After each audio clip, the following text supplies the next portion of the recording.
భారత గగనతల రక్షణ వ్యవస్థ మరింత బలోపేతమైంది. స్వదేశీ సాంకేతికతతో రూపొందించిన ఆకాశ్ ఫ్లైన్స్ జనరేషన్ క్షిపణి వ్యవస్థ పరీక్షలను ఆర్మీ విజయవంతంగా నిర్వహించింది.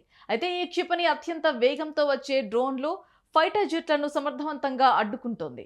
దీనిలోని అత్యాధునిక RF seeker, solid rocket motor శత్రువుల లక్ష్యాలను ఖచ్చితత్వంతో ధ్వంసం చేస్తాయి.